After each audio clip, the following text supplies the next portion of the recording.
আসসালামু আলাইকুম রহমতুল্লাহ। বিসমিল্লাহির রহমানির রহিম। সবাইকে স্বাগত জানাচ্ছি আমার MT teaching media Facebook page এবং এমটি টিচিং মিডিয়া ইউটিউব চ্যানেলে।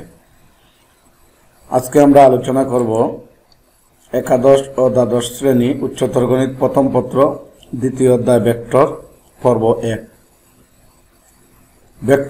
ভেক্টরের অঙ্কগুলো যদি তোমরা ভালোভাবে বুঝতে পারো তাহলে ভেক্টর হবে উচ্চতর গণিত প্রথম পত্রের মধ্যে সবচেয়ে মজার অধ্যায়। ভেক্টরের অঙ্কগুলো করতে আমি খুবই মজা পাই, তোমরা মজা পাবে যদি অঙ্কগুলো ভালো করে বুঝো। তাহলে শুরু করা যাক আজকের মূল ভিডিও। প্রথমেই 1 নম্বর প্রশ্ন আমরা দেখব, O A is equal to 2i plus 3j minus 4k। O এর উপরে কিন্তু আমি ভেক্টর সাইন দিছি, ভেক্টর সাইন দিতে হবে। আই এর উপরে টুপি চিহ্ন দিছি, এটাও vector sign. I J K ভেক্টরের যে চলকগুলা এগুলাতে টুপি চিহ্ন দিতে হয় এভাবে। আর এ বি সি ডি ভেক্টরের উপরে এভাবে তীর চিহ্ন দিয়ে ভেক্টর বোঝাতে হয়। বইয়ে দেখবে তোমরা তীর চিহ্ন দেয়া নাই, কিন্তু অক্ষরগুলো বোল্ড করে লেখা। যেহেতু আমরা খাতায় বোল্ড করে লিখতে কষ্ট হবে, সেজন্য আমরা এরো চিহ্ন বা তীর চিহ্ন দিয়ে ভেক্টরকে প্রকাশ করব। আইগুলো অনেক ক্ষেত্রে তারা বোল্ড করে দিয়ে দেয়, সেজন্য টুপি চিহ্ন দেয় না। এজন্য মনে করো না তোমরা যে বইয়ে যেহেতু দেয় নাই তীর চিহ্ন আমরাও দেব না, না দিতে হবে, যেহেতু আমরা এখানে বোল্ড করে লিখতেছি না। যাই হোক, O A is equal to 2i plus 3j minus 4k এবং O B is equal to 4i minus 3j plus 2k হলে এ বি ভেক্টরের মান বের করতে হবে। মডুলাস অফ এ বি অথবা মুড অফ এ বি যেভাবেই বুঝো অথবা এই চিহ্ন দিয়ে বোঝায় এ বি এর মান নির্ণয় করতে হবে। তাহলে আমরা লিখলাম, প্রথমে দেওয়া আছে ও এ ইজ ইকুয়াল টু ও এর মানটা লিখলাম, তারপর ও বির মানটা লিখলাম। এখন আমরা জানি A B is equal to O B minus O A, এটা কিন্তু ভেক্টরের ত্রিভুজ সূত্র। ভেক্টরের ত্রিভুজ সূত্র অনুসারে আমরা পাই A B is equal to O B minus O A. প্রথমে ও বি এর মানটা লিখে দাও, তারপর মাইনাস দিয়ে ও এর মানটা লিখে দাও। এখন 4i থেকে 2i যদি আমরা বিয়োগ দেই তাহলে 2i মাইনাস 3j, এখানে প্লাস 3j আছে কিন্তু আগে আছে মাইনাস, তাহলে মাইনাসে প্লাসে মাইনাস 3j, এটাও মাইনাস 3j, এটাও মাইনাস 3j। বিয়োগ অঙ্ক হলেও যোগ হয়ে যাবে মাইনাস 6j। এখানে 2k, এখানে আগে যেহেতু মাইনাস আছে এটা মাইনাস, মাইনাসে মাইনাসে প্লাস, তাহলে এখানে প্লাস 4k হয়ে গেল, আর এখানে তো আছেই প্লাস 2k। 4k আর 2k যোগ হলে 6k হবে। তোমরা আশা করি জানো 6 থেকেই আমরা এগুলা বুঝাই যে বিয়োগ অঙ্কের সময় যদি দুইটা সংখ্যার সাইন একই হয় তাহলে যোগ হয়ে যাবে। তারপর যোগ হওয়ার পর দুইটারই সাইন বা চিহ্ন যেটা সেটা আগে বসবে। তাহলে এখানে প্লাস 2k, এখানে মাইনাস 4k ছিল, হয়ে গেছে প্লাস 4k। প্লাস 4k আর প্লাস 2k যোগ করলে প্লাস 6k। যাই হোক, এখন মানটা আমরা বের করব। তো মানটা বের করার সূত্র হচ্ছে root over x square plus Y square plus Z square, অর্থাৎ এখানে যে 2i শুধু 2টাকে বর্গ করলেই হবে। এখানে মাইনাস 6j প্লাস দিয়ে মাইনাস 6 হোল স্কোয়ার দিলাম। এখানে প্লাস 6 কেটা আসবে না, কারণ কে বর্গ করলে 1 হয়ে যাবে, এটা দেওয়ার দরকার নাই। 6 স্কোয়ার 6 6 36, 6 6 36 মাইনাস মাইনাস তো প্লাস হয়ে যাবে, 2 দুগুণে 4, 36 আর 4 যোগ করলে রুট ওভার 76 মানটা আমরা পেয়ে গেলাম। আশা করি তোমরা অঙ্কটা বুঝতে পেরেছ। 2 নম্বরে যে অঙ্কটা দেয়া আছে, 3টি বিন্দুর অবস্থান ভেক্টর দেয়া আছে। 3টি বিন্দুর অবস্থান ভেক্টর দেয়া আছে, দেখাতে হবে বিন্দু 3টি একটি সমবাহু ত্রিভুজ গঠন করে। দেখাতে হবে বিন্দু 3টি একটি সমবাহু ত্রিভুজ গঠন করে। অর্থাৎ এটাকে যদি আমরা এ ধরি, এটাকে বি ধরি, এটাকে সি ধরি, তাহলে এ বি বি সি এবং সি এ এর মান যদি সমান হয় তাহলে বিন্দু 3টি একটি সমবাহু ত্রিভুজ গঠন করবে। সলিউশন আমি বললাম, মনে করি বিন্দুগুলো যথাক্রমে এ বি ও সি এবং ও হচ্ছে মূল বিন্দু। তাহলে মূল বিন্দু ও এর সাপেক্ষে প্রথম ভেক্টরটা ও এ ধরলাম আমরা, ও এ ইজ ইকুয়াল টু এটা। তারপর দ্বিতীয় ভেক্টরটাকে ও বি ধরলাম, তৃতীয় ভেক্টরটাকে ও সি ধরলাম।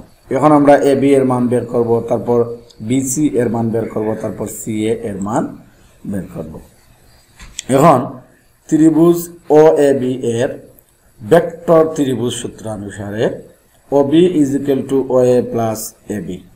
তাহলে এবি ইজ ইকুয়াল টু হবে ওবি মাইনাস ওএ। 1 নম্বর অঙ্কেও আমরা এভাবে দেখেছি ওবি মাইনাস ওএ।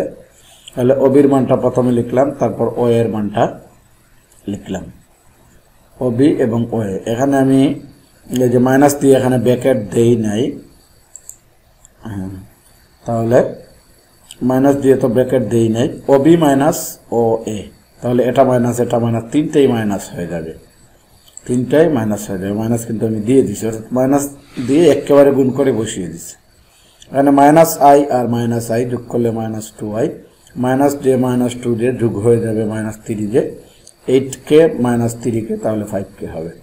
এবি এর মানটা বের হবে এভাবে minus 2 whole square plus minus 3 whole square plus 5 square. এই মানটা হয় 38, 25 প্লাস 9 34, 34 প্লাস 4 38, রুট ওভার 38। অনুরূপভাবে বিসি যখন আমরা বের করব তখন ওসি মাইনাস ওবি হবে, ওসি মাইনাস ওবি হবে। এটাই সূত্র, ভেক্টরের ত্রিভুজ সূত্র। এখন আমরা ওসি এর মানটা বসাইলাম, তারপর মাইনাস ওবি এর মানটা। তাহলে ওবি এর সবগুলো উপাদানের সাথে আমরা এই যে ওবি এর মান এখানে মাইনাস ছিল প্লাস হয়ে গেছে, প্লাস হয়ে গেছে, এটা প্লাস ছিল মাইনাস হয়ে গেছে। এখন minus 4i plus I minus 3i, minus plus 4j plus J 5j, 6k থেকে 8k, মাইনাস 8k গেলে মাইনাস 2k, অর্থাৎ 8k থেকে 6k বিয়োগ করে দিলাম 2k, 8k এর আগে প্লাস, এটা যেহেতু বড় এখানে মাইনাস দিয়ে দিলাম। এখন মানটা বের করো, minus 3 whole square plus 5 square plus minus 2 square, root over 38। সি এটাও আমরা এ বি এবং বিসি এর অনুরূপে করে ফেলব, এটাও হয়ে যায় রুট ওভার 38। অতএব যেহেতু A B is equal to BC is equal to C A, অর্থাৎ তিনটা বাহুরই মান সমান, অতএব বিন্দুগুলো একটি সমবাহু ত্রিভুজ গঠন করে, এটা আমরা বলতে পারি প্রমাণিত। 3 নম্বর অঙ্কটা আমরা দেখব। 3 নম্বর অঙ্কটা এখানে বলছে দেখাও যে এর মান দেয়া আছে, বির মান দেয়া আছে, সির মান দেয়া আছে, ভেক্টরগুলি একটি সমকোণী ত্রিভুজ গঠন করে এ বি সি। তাহলে এখানে আমরা এ এর মান বের করব, মডুলাস অফ এ বা mod of A is equal to 3 square plus minus 2 whole square plus 1 square, 3 3 9 9, মাইনাসে মাইনাসে প্লাস, 2 2 4, 9 প্লাস 4 প্লাস 1, অর্থাৎ রুট ওভার 24। তো A square is equal to উভয় পক্ষকে যদি আমরা বর্গ করি এটা হয়ে যাবে স্কোয়ার, আর এই রুটটা চলে যাবে। তাহলে স্কোয়ারের মান আমরা পেলাম 14। আবার বি এর মান যখন বের করবে, যে বি এর মানটা আছে 1 square plus minus 3 square plus 5 square হবে। এখানে 1 square plus minus 3 square plus 5 square, 1 1 1, 3 3 9, 5 5 25, এখানে রুট ওভার 35। তাহলে B square is equal to উভয় পক্ষকে যদি আমরা বর্গ করি এখানে রুট চলে যাবে 35, বি স্কোয়ারের মান পাইলাম আমরা 35। আবার সি ইজ ইকুয়াল টু এই যে 2 square plus 1 square plus minus 4 square হবে এখানে। তাহলে 2 2 4, 1 5 16 21, 21, উভয় পক্ষকে বর্গ করলে সি স্কোয়ারের মান হয় 21। এখন আমরা এ স্কোয়ার আর সি স্কোয়ারের মান যদি বের করি, এ স্কোয়ার প্লাস সি স্কোয়ারের মানগুলো যদি যোগ করি তাহলে কি হয়, 14 প্লাস 21 ইজ ইকুয়াল টু 35। 35টা কিন্তু বি স্কোয়ারের মান। সুতরাং A square plus C square is equal to B square. এটা হচ্ছে পিথাগোরাসের উপপাদ্য, অর্থাৎ অতিভুজ স্কোয়ার ইজ ইকুয়াল টু লম্ব স্কোয়ার প্লাস কোণ স্কোয়ার। সুতরাং এ বি সি ভেক্টরটা যেহেতু পিথাগোরাসের উপপাদ্যের শর্ত মানছে বা মেনে চলে এটা, তাহলে বলা যায় এ বি সি ভেক্টরটা একটি সমকোণী ত্রিভুজ গঠন করে। আশা করি তোমরা বুঝতে পেরেছ। আজকের মতো বিদায় নেব। তার আগে কিছু কথা বলি। ষষ্ঠ শ্রেণী থেকে অনার্স দ্বিতীয় বর্ষ পর্যন্ত গণিতের জন্য আমার ইউটিউব চ্যানেলটি সাবস্ক্রাইব করে রাখতে পারো, এমটি টিচিং মিডিয়া, এবং Facebook page MT teaching media follow করতে পারো। নবম দশম শ্রেণীর পদার্থ রসায়ন, জীব এবং সাধারণ বিজ্ঞান, তারপর একাদশ ও দ্বাদশ শ্রেণীর আইসিটি পদার্থ রসায়ন, জীব এবং উচ্চতর গণিত আগেই বললাম, এগুলোর জন্য আমাদের ইউটিউব চ্যানেলটি সাবস্ক্রাইব করে রাখতে পারো, ফেসবুক পেজটি ফলো করতে পারো। আর অঙ্কগুলো যদি তোমরা না বুঝো তাহলে অবশ্যই আমাদের কমেন্ট বক্সে কমেন্ট করে জানাবে, আমরা রিপ্লাই দেওয়ার চেষ্টা করব।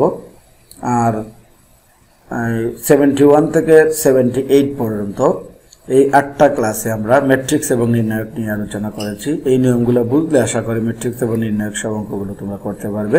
আগামী ক্লাসে আবার হাজির হব তোমাদের সামনে ভেক্টরের আরও 2টা বা 3টা অথবা 4টা নিয়ম নিয়ে। এভাবে আমরা 3 থেকে 4 পর্বে ভেক্টরটাও শেষ করবো ইনশাআল্লাহ। আশা করি তোমরা যদি আমাদের সাথে থাকো তাহলে অঙ্কগুলো ভালো করে বুঝতে পারবে। আর ভিডিওটি দেখার সময় অবশ্যই খাতা কলম নিয়ে বসবে। আর যদি আমাদের ভিডিওটি ভালো লেগে থাকে তাহলে অবশ্যই লাইক করবে, লাইক দিয়ে দেবে, কমেন্ট করবে এবং শেয়ার করে অন্যান্য বন্ধুদের দেখতে সহযোগিতা করবে। ইউটিউব চ্যানেলটি সাবস্ক্রাইব করবে, ফেসবুক পেজটি ফলো করে রাখবে। আজকের মতো বিদায় নিলাম, আগামী ক্লাসে হাজির হব ইনশাআল্লাহ। ধন্যবাদ সবাইকে।